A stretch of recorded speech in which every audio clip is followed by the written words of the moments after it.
Our top story, China is in the news for its draconian measures to tackle COVID. Its reliance on its so-called zero COVID policy and the crackdown on protesters is also making headlines, though for all the wrong reasons.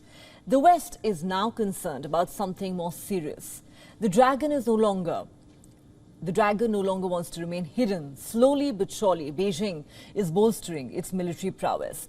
China's nuclear arsenal is likely to more than triple in the next decade.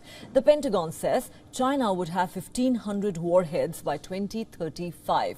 That figure would still, however, lag far behind the arsenals possessed by the United States and Russia. Each of these countries possess several thousand nuclear warheads. But the 196-page report of the Pentagon gives several details about how the Chinese army is investing in and expanding the number of its land, sea and air-based nuclear delivery platforms. Beijing is also constructing the infrastructure necessary to support this major expansion of its nuclear forces. The report highlights that Beijing is working to modernize its ballistic missile arsenal. The communist regime launched some 135 in testing during 2021, more than the rest of the world combined, excluding those fired in conflicts. And it's not just cruise missiles that alarmed Washington. China is also speedily developing new intercontinental ballistic missiles. The report says these ICBMs will significantly improve its nuclear-capable missile forces. In Beijing's Air Force, the third largest in the world, with more than 2,800 aircraft, is making strides.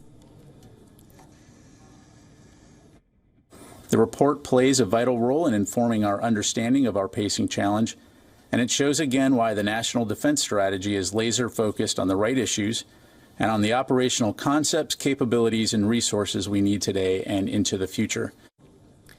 Warplanes from China and Russia staged joint air patrols over the Sea of Japan, East China Sea and Western Pacific on Wednesday. Beijing calls the patrols a routine as part of an annual cooperation plan between the two militaries. China has tacitly backed Russia as part of an alignment of their foreign policies in opposition to the West. And NATO allies are obviously concerned about China's military build-up and its cooperation with Russia. We do not seek conflict with China. On the contrary, we want to avoid it. We don't want a new Cold War. We're not looking to decouple our economies. We're simply looking to be clear-eyed about some of the challenges that China poses. And again, as I said, to make sure that in addressing those challenges, we're doing it with others. Everything that I heard today just reinforces the convergence on that point. The Pentagon's report says China has warned the U.S. to not interfere in its relationship with India following deadly border skirmishes between the Asian giants in 2020. India is part of the so-called Quad Alliance with the US, Japan and Australia that aims to keep China's influence in the Indo-Pacific region in check. Chinese Foreign Ministry spokesperson did not mention the Pentagon report during the daily news conference. However, he made a remark on this month's US-Indian joint military exercises not far from the Chinese border. The drills were held in the northern Indian state of Uttarakhand. The spokesperson said the exercises were not conducive for trust building between India and China.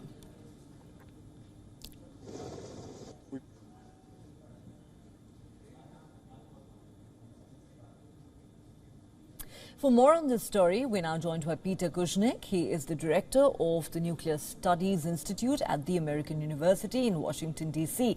Welcome back to WION. Let me ask you this. Even though it would probably take China decades to catch up with Russia and the United States as far as these countries' nuclear arsenals are concerned, but the very fact that China's own nuclear arsenal is, according to this estimate, likely to triple by 2035, how likely is this assessment likely to alarm the West, in your view? Well, the West is already alarmed by this. Before this, the projection was that China would increase its nuclear arsenal to 1,000 warheads by 2030, and that was alarming the West. Now they've projected this 5 years further to 2035, and they've got the Chinese number up to 1,500. So, but the United States and Russia each have close to 4,000 nuclear warheads. So they're still well ahead. But the Chinese realized for a long time that you don't have to be equal to these countries to have a credible deterrent.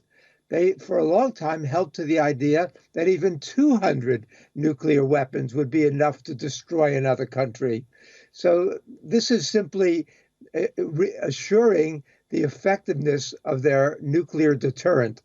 And this buildup really began in 2020, when, or even earlier in some ways, the Trump administration and now the Biden administration have taken a more hostile stance toward China. People hoped that Biden would back down some from Trump's aggressive anti-Chinese policy, but if anything, Biden has doubled down and reinforced what Trump was doing. So now the United States is even taking a more hostile stance toward China. The Chinese see that, and the Chinese fear, especially in the aftermath of Nancy Pelosi's visit to Taiwan recently, the Chinese see the United States as wanting to do whatever it can to contain and to defeat China. So China is acting in this responsive way. It's not good for the world to see more nuclear weapons. Most of us who are reasonable would like to see all nuclear weapons gotten rid of. So this is not a good step from the standpoint of humanity or world peace, but from the standpoint of China, seeing a united West, now with NATO also talking more about China, with the Quad, with AUKUS, the Chinese are responding in what seems to be a logical fashion. All right.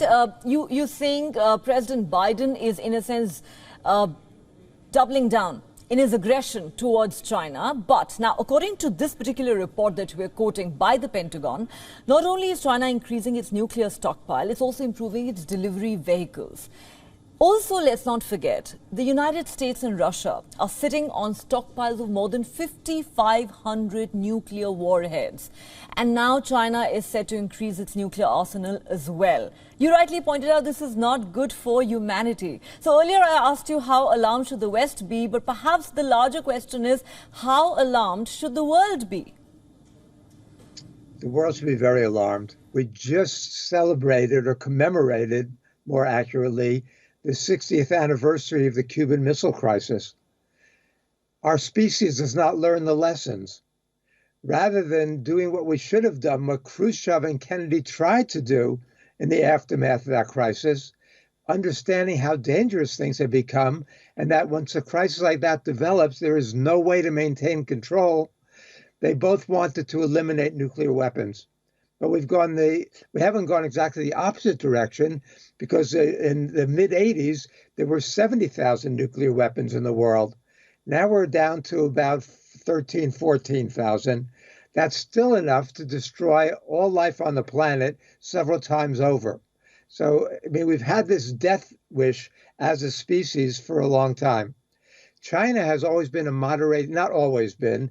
China's nuclear thinking in the late 50s was pretty crazy. But in more recent decades, they've been a moderating force. But now they see, especially the United States, being so aggressive against them. You have to remember that Biden brought into office 18 top officials from the Center for New American Security. These are the Campbell, Ratner, Sullivan, and related to Blinken and Flournoy. These are the real China hawks. And so instead of the kind of collaboration that we'd like to see, they're taking a very aggressive stance. The good thing that happened recently was the meeting between Biden and Xi Jinping, in which they talked about finding ways to cooperate together. However, just a couple days after that, Kamala Harris makes a very aggressive speech in the Philippines about China. We've seen that scenario played out over and over again.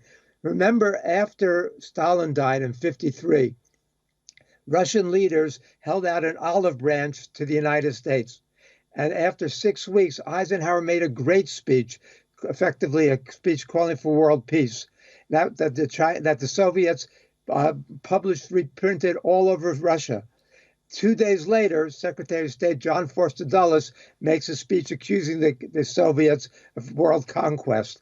The same kind of scenario seems to be happening now. And so it's good that we're having meetings again, because in the aftermath of Pelosi's unfortunate visit to Taiwan, they cut off all communications, whether it's on global warming and climate change or on military-to-military talks. They've begun that again. That's a step in the right direction. We need dialogue. We need cooperation. We need nuclear cutbacks, because it's a very dangerous situation now. Well, it is a dangerous situation, and I find it interesting that you said that we as a human species seem to have a death wish, but really it begs the question, what does the world do when a handful of super powerful countries are hell-bent on participating in an endless nuclear race? I think that is really a question for the world to answer. But on that note, Peter Kuznick, thanks very much for speaking to WION. Thank you.